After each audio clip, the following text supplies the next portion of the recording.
Namaste and Jai Shri Krishna. Today we would be narrating the pastime of Pandav Nirjala Ekadashi.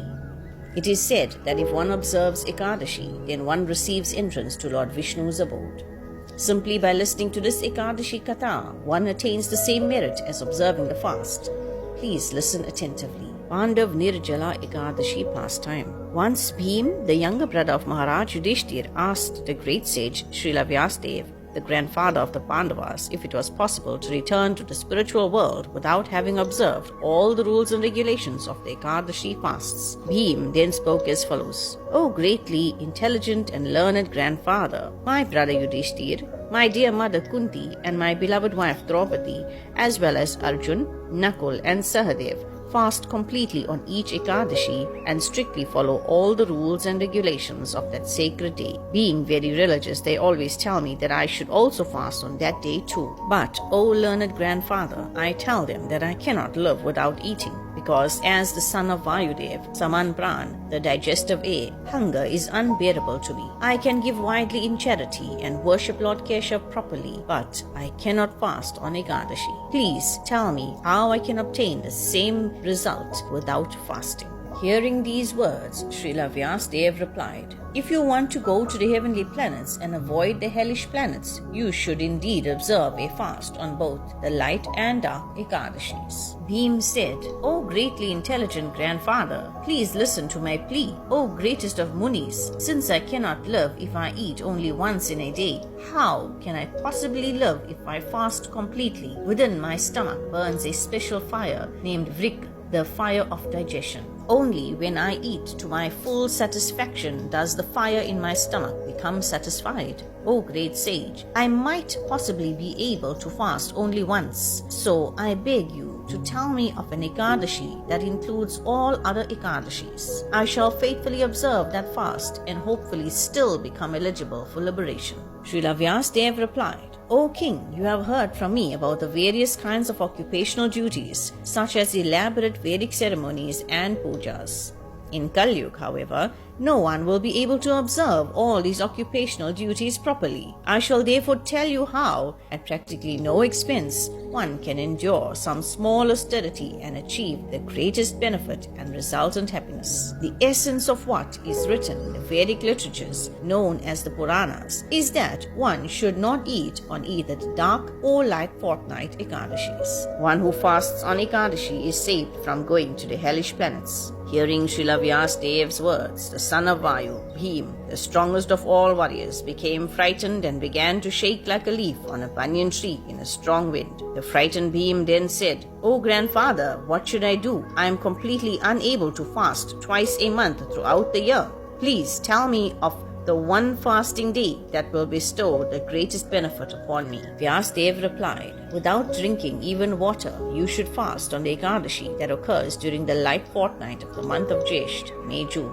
According to learned personalities, on this day, one may bathe and perform Achman for purification. But while performing Achman, one may drink only that amount of water equal to a drop of gold, or that amount it takes to immerse a single mustard seed. Only this amount of water should be placed in the right palm for sipping, which one should form to resemble a cow's ear. If one drinks more water than this, he might as well have drunk wine. One must certainly not eat anything, for if he does so, he breaks his fast. This rigid fast is in effect from sunrise on Ekadashi to sunrise on Dvadashi. If a person endeavors to observe this great fast very strictly, he easily achieves the result of observing all 24 Ekadashi fasts throughout the entire year. On Dvadashi, the devotee should bathe early in the morning. Then, according to the prescribed rules and regulations, and depending on his ability, he should give some gold and water to worthy Brahmins. Finally, he should cheerfully honor prasadam with a Brahmin. O Bhim,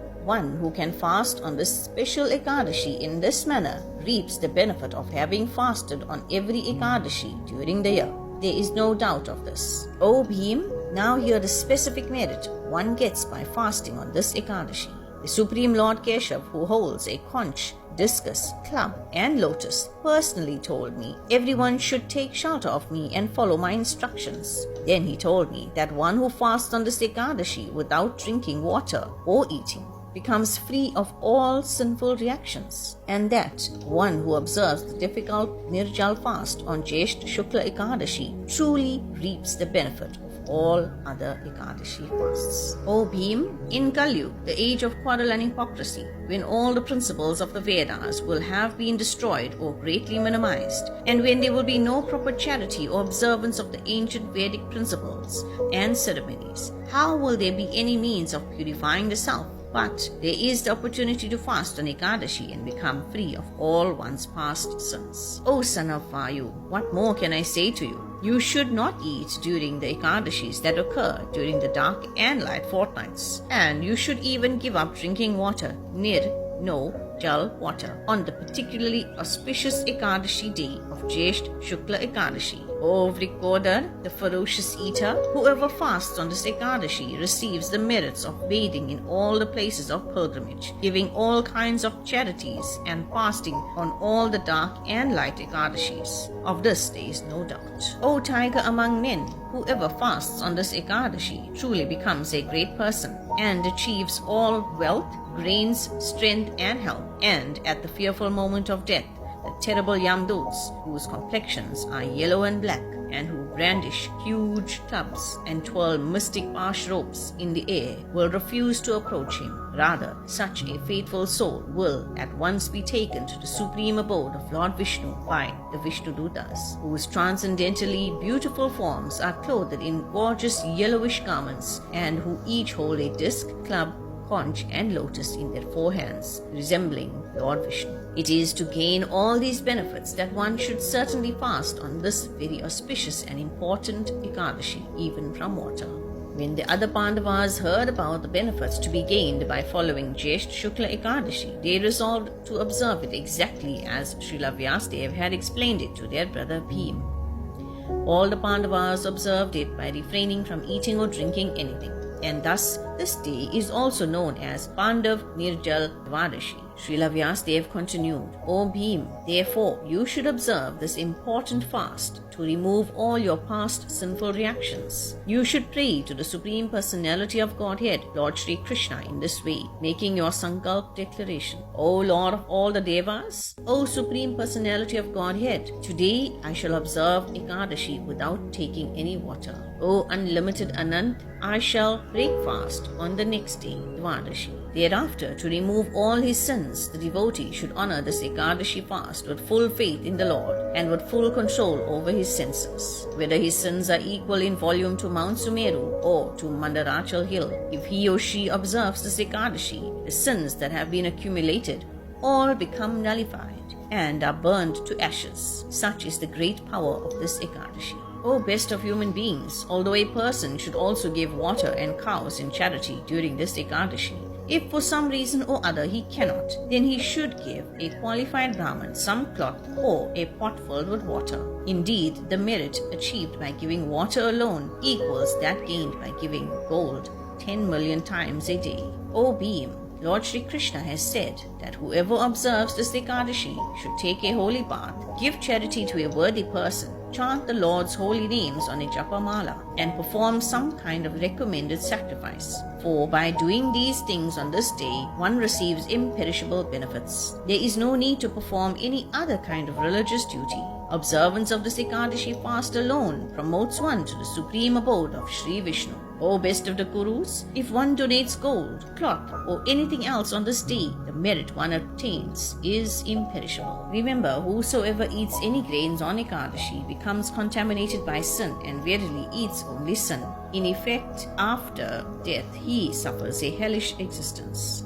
But he who observes the sacred Jyeshtha Shukla Ekadashi and gives something in charity certainly achieves liberation from the cycle of repeated birth and death and attains to the supreme abode. Observing this Ekadashi, which is merged with Dvadashi, frees one from the horrible sin of killing a Brahman, drinking liquor and wine, becoming envious of one's spiritual master, and ignoring his instructions and continually telling lies. Furthermore, O best of beings, any man or woman who observes this fast properly and worships the Supreme Lord Jal Shahi, he who sleeps on the water, and who on the next day satisfies a qualified Brahmin with nice sweets and a donation of cows and money. Such a person certainly pleases the Supreme Lord Vasudev, so much so that 100 previous generations in his family undoubtedly go to the Supreme Lord's abode, even though they may have been very sinful, of bad character, and guilty of suicide, etc. Indeed, one who observes this amazing Ekadashi rides on a glorious celestial airplane, Viman, to the Lord's abode.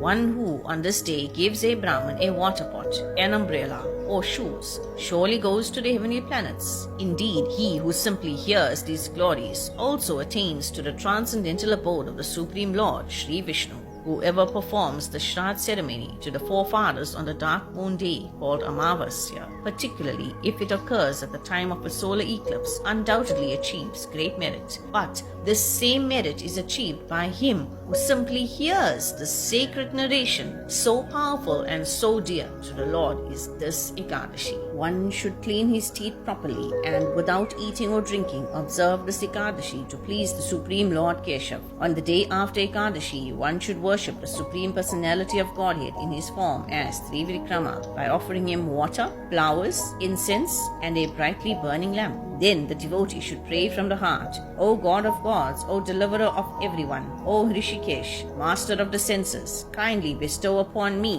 the gift of liberation, though I can offer you nothing greater than this humble pot filled with water. Then the devotee should donate the water pot to a Brahmin. O Bhim, after observing this Ekadashi fast and donating the recommended items according to his ability, the devotee should feed Brahmins and thereafter honor prasadam silently. Srila Vyasadeva concluded, I strongly urge you to fast on this auspicious, purifying, sin-devouring Devadashi in just the way I have outlined. Thus you will be completely freed of all sins and reach the supreme abode. Thus ends the narration of the glories of Jyeshtha Shukla Ekadashi or Bhimseni Nirjala Ekadashi from the Brahma Vaivarta Puran. Please hit the like button and subscribe to my channel to encourage more videos like this. Hari Bol.